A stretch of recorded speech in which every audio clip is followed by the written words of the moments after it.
గుంటూరు జిల్లా పొన్నూరులో MLA Dhulipalla Narendra YCP incharge Ambati Muralikrishna మధ్య చిన్న సైజు యుద్ధమే జరుగుతోంది. మొక్కజొన్నకు గిట్టుబాటు ధర కల్పించాలని అంబటి చేపట్టిన రైతు దీక్ష కాస్త ఇద్దరు నేతల మధ్య యుద్ధంగా మారిపోయింది. అంబటి సొంతూరు మామిళ్లపల్లిలో మొక్కజొన్న నిల్వ చేసినటువంటి గొడౌన్ సీజ్ చేయడం, ఆ తర్వాత వైసీపీ నేతల పర్యటనను పోలీసులు అడ్డుకోవడం ఉద్రిక్తతలకు దారితీసింది. మొక్కజొన్న గొడౌన్ను అధికారులు ఓపెన్ చేసినా ఇద్దరు నేతలు తగ్గేదే లేదంటున్నారు.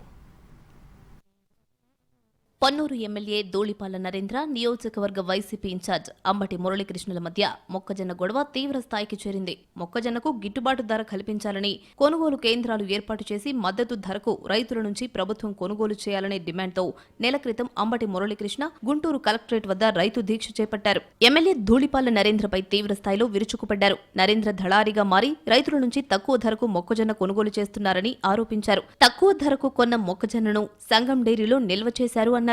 దీంతో ధూళిపాళ్ల నరేంద్ర రియాక్ట్ అయ్యారు. సంగం డైరీ కోసం రైతుల నుంచి మొక్కజొన్న కొనుగోలు చేశామని అంబటి ఆరోపించినట్లు కాకుండా క్వింటా 2100కు కొన్నామని అన్నారు. అదే సమయంలో అంబటి అనుచరులు మొక్కజొన్న తక్కువ ధరకు కొనుగోలు చేస్తున్నారని, దళారులు ఎవరో అందరికీ తెలుసని అన్నారు. తర్వాత అంబటి సొంతూరు మామిళ్లపల్లిలో మొక్కజొన్న నిల్వ చేశారంటూ టీడీపీ నేతలు ఆందోళనకు దిగారు. గోడౌన్ తాళాలు పగలగొట్టి అంబటి రైతుల నుంచి మొక్కజొన్న కొనుగోలు చేసి నిల్వ చేశారని ఆరోపించారు. తర్వాత అధికారులు రంగంలోకి దిగారు. మొక్కజొన్న నిల్వ చేసిన గోడౌన్ మామిళ్లపల్లికి చెందిన సోదా సముద్రయ్యకు చెందినదిగా తేల్చారు. 2 రోజుల తర్వాత గ్రామంలో శాంతి భద్రతల సమస్య తలెత్తుతుంది అంటూ మొక్కజొన్న గోడౌన్ను అధికారులు సీజ్ చేశారు. గోడౌన్పై దాడి చేశారు అంటూ సముద్రయ్య ఇచ్చిన ఫిర్యాదుతో టీడీపీ నేతలపై కేసు నమోదైంది. ఇదే సమయంలో తనను కులం పేరుతో తిట్టారని ఇచ్చిన ఫిర్యాదుతో గ్రామానికి చెందిన కొంతమంది రైతులు, మహిళలపై ఎస్సీ/ఎస్టీ కేసు నమోదైంది. అప్పటి నుంచి టీడీపీ, వైసీపీల మధ్య వివాదం మరింత ముదిరింది. రైతుల గోడౌన్ను అధికారులు అక్రమంగా సీజ్ చేశారని, అక్రమ కేసులు నమోదు చేశారని వైసీపీ ఆందోళన మొదలుపెట్టింది. మామిళ్లపల్లికి వైసీపీ నేతలు క్యూ కట్టారు. దీంతో పోలీసులు రంగంలోకి దిగారు. మామిళ్లపల్లి పర్యటనకు వచ్చిన వైసీపీ నేతలను అడ్డుకోవడం మొదలుపెట్టారు. మాజీ మంత్రి జోగి రమేష్, మాజీ deputy speaker Kona Raghupathi, Repalle YCP incharge Peta Nagamohana కృష్ణలను అడ్డుకుని గ్రామంలోకి వెళ్లనివ్వలేదు. అధికారులు సీజ్ చేసిన మొక్కజొన్న గోడౌన్ను వెంటనే తెరవాలని అంబటి మురళి అధికారులను కోరారు. ఎట్టకేలకు అధికారులు సీజ్ చేసిన గోడౌన్ను ఓపెన్ చేశారు. దీంతో వివాదం సద్దుమణుగుతుందని అందరూ భావించారు. అయినా నేతలు ఎక్కడా తగ్గడం లేదు. మామిళ్లపల్లి వివాదాన్ని కుల రాజకీయాల వైపు అంబటి మురళి మళ్లిస్తున్నారని మండిపడుతున్నారు ధూళిపాళ్ల. మహిళలను అడ్డుపెట్టుకుని మొసలి కన్నీరు కారుస్తున్నారని నిప్పులు చెరిగారు. రాజకీయంగా తనపై పోరాటం చేయాలని సవాల్ విసిరారు. సంగం డైరీతో ఏం పని అని ప్రశ్నించారు. సంగం డైరీకి తాను కాపలాదారుడిని మాత్రమేనని స్పష్టం చేశారు. డైరీ అనేది ఒక వ్యవస్థ, నేను కాపలాదారుని మాత్రమే. నీకేదన్నా ఉంటే, ఎందుకంటే ఆల్రెడీ గతంలో రాజశేఖర రెడ్డి ఉండగా నా మీద 15 కేసులు ఉన్నాయి. ఆ కేసులన్నీ అయిపోయిన తర్వాత మళ్ళీ ఈయన వచ్చిన తర్వాత నా మీద 25 కేసులు వచ్చినాయి. కేసుల గురించి భయపడటం కానీ, కేసుల గురించి ఇది కావటం కానీ ఎప్పుడు మా రక్తంలో లేదు.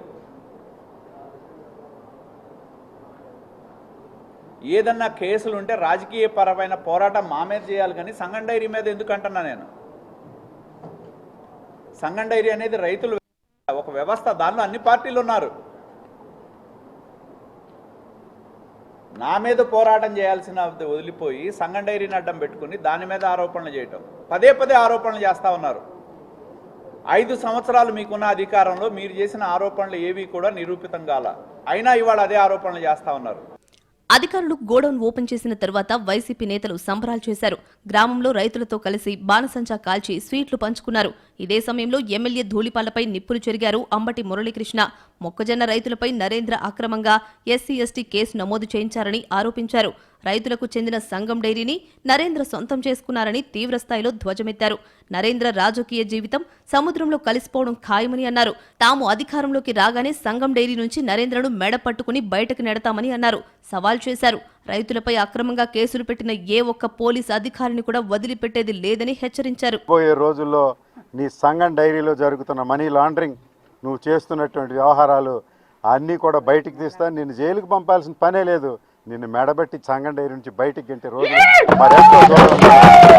మామలపల్లిలో నువ్వు రైతులకు చేసిన ఉసురు, పెద్దమ్మ తల్లి మీద నువ్వు ఆన చేసి ఆడిన అబద్ధం నీ జీవితంలో శాపంగా మారిపోతుంది. నీ కుటుంబం ఇన్నాళ్ళు ఆర్జించినటువంటి అక్రమ ధనార్జన సంగం డైరీ నుంచి ప్రతి రూపాయి కక్కించడానికి ఆ పెద్దేటమ్మ తల్లి సాక్ష్యం. ఎందుకయ్యా అంటే నువ్వు చేసినటువంటి దుర్మార్గం నిలబడలేదు. ఎవరైతే పెద్దేటమ్మ తల్లి గుడి కట్టారో, ఎవరైతే పెద్దేటమ్మ తల్లిని పూజించారో ఆ గ్రామస్తులకు నువ్వు వచ్చి సత్యమేవ జయిత అంటే కూడా సత్యమేవ జయిత ఇచ్చింది పాపం తల్లి. ఇదిగో వీళ్ళకి ఇచ్చింది. మొక్కజొన్న గోడౌన్ సీజ్ వివాదం ఎట్టకేలకు ముగిసింది అనుకునే లోపే ఇద్దరు నేతలు మళ్లీ సవాళ్లు ప్రతి సవాళ్లు విసురుకోవడంతో పొన్నూరులో పొలిటికల్ హీట్ మరింత పెరిగింది.